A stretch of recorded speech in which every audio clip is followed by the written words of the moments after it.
তরিক শব্দের অর্থ রাস্তা, তরিকা মানে পথ, পদ্ধতি, পথ পদ্ধতি। বিশেষ ইসলামী শরীয়তের পরিভাষায় বিশেষ এক পদ্ধতি, যে পদ্ধতিতে ইবাদত করার মাধ্যমে আল্লাহ তাআলাকে রাজি খুশি করা যায় তাকে তরিকত বা পথ, রাস্তা বলা হয়। আর একটা এর নাম আছে ইলমে তাসাউফ। ইলমে তাসাউফ তাসকিয়া, আত্মশুদ্ধির জ্ঞান। কিসের জ্ঞান? আত্মার পরিশুদ্ধর জ্ঞান। কদ আফলাহা মান যাক্কা ওয়া কদ খাবা মান দাসসাহা।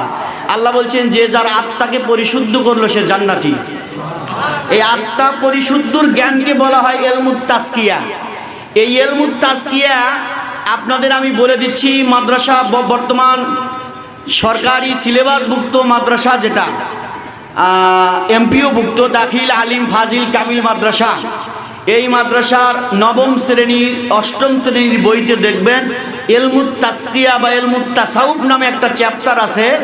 এখানে এই আত্মশুদ্ধি, আমার ভিতরে যে লোভ, অহংকার, মদ, মৎসর্য, রিয়া, এই যে ক্ষতিকারক যে জিনিসগুলো আমার দিলের মধ্যে আছে, এইগুলো দূরীভূত করার জন্য যে বিশেষ আমল, এই আমলগুলো, যে এই বিশেষ আমল, বিশেষ পদ্ধতিকে বলা হয় ইলমুত তাসকিয়া বা আত্মশুদ্ধির জ্ঞান।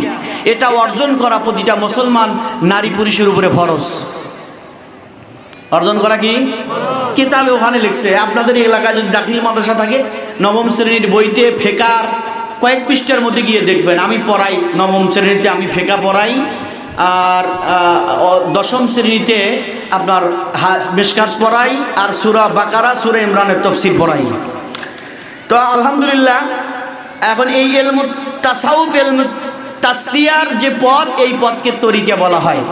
এইটা কোরআন শরীফে আল্লাহ বলছেন যে লিকুল্লি উম্মাতিন জাআলনা, প্রত্যেক উম্মতের জন্য আমি দুইটা রাস্তা দিছি, একটা হচ্ছে জাহের, একটা বাতিন। হাদিসের মধ্যে আছে ইলম দুই প্রকার, ইলমুল ইলমান, ইলমুল কলব, ইলমুল লিসান, একটা জবানি, একটা কলবি।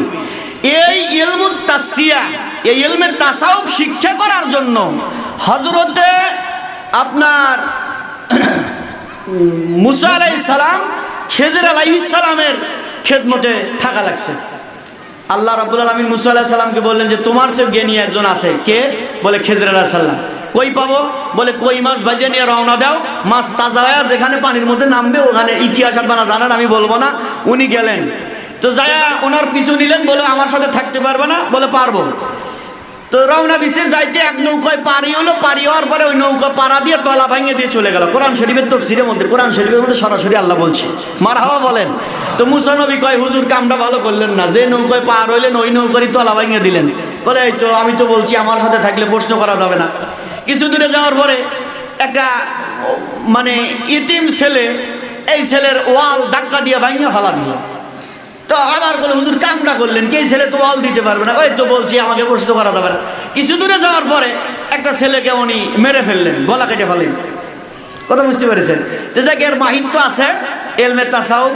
তো একটা শুধু বলি, নৌকা পাড়ি দিলে তখন মুসা আলাইহিস সালাম বললেন, বাবা এই নৌকার এক যে মানে একবার জমিদার আসতেছে, এই নৌকা আলার, এই নৌকাটাই সম্বল, এই নৌকাটা সে নিয়ে চলে যাবে।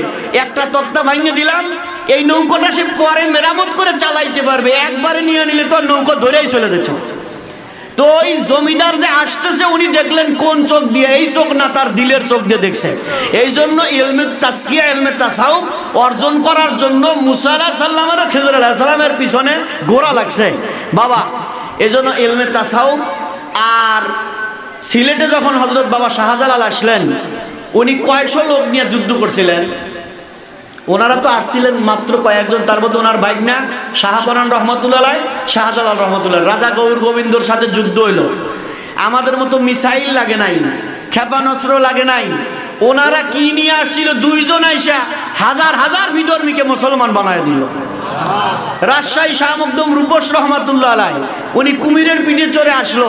আর আমি বলবি দিন ভরা যদি কুত্তার ডাক পারি শুনবেন না, বেজার হয় না আপনারা? কথা যুক্তি আছে না নাই? বাবা শাহ মখদুম রূপস রাজশাহী শুয়ে আছে পদ্মা নদীর পারে, ওনার কথায় কুমির শোনে। আর আমার দেশের মোট মৌলবি মিলা সাদ্দামের জন্য দোয়া করছি, ফাঁসি ঠেকছে। আজ পর্যন্ত কি রোহিঙ্গা ফিরছে, বাংলাদেশে আবার আসতেছে, কথা কয় না। দোয়া কিন্তু প্রত্যেক জুম্মায় জুম্মায়, কিন্তু মৌলবি আমরা এখন কোন তালের মৌলবি, দোয়াই তো বোঝা যাইতেছে যে আমাদের দোয়া কত দূর যাইতেছে। পিছনের বাইরে জায়গা আছেন না ঘুমাইছেন? কথার যুক্তি আছে না নাই? তাইলে ওলি আল্লাহরা ইসলাম নিয়ে এসেছেন, তারা দুইজন এসে হাজার হাজার বিধর্মীকে মুসলমান বানাইলো, আর আমরা 98% মুসলমান হয়েও আজকে আমরা মারামারি করে মরতেছি, কথা ঠিক না? তাইলে এলমে তরিকত, এলমে তাসাউফ, এলমে মারেফাত, তরিকত মানে পথ, তরিকত মানে পথ। কার তো দলিল লাগলে আমার এইসব অশিক্ষিত মুরিদ গারে জিজ্ঞেস করো গা, আজ তোমার বাপ আইছে, আসো দেখি কত প্রশ্ন আছে নিয়ে আসো। আমার অনেকেই বলে তরিকা কই পাইছো, তরিকা কই পাইছে? তরিকা আল্লাহ কোরআনের মধ্যে দিয়ে দিছে, রাসূলুল্লাহ ওনার কথা শরীয়ত, ওনার কাজ তরিকত। সুবহানাল্লাহ কয়টা? ওনার কথাই শরীয়ত, ওনার কাজ হইল তরিকত। এইটাই জানেন না, আপনি জিজ্ঞেস করেন, গেল তরিকার ব্যাপার।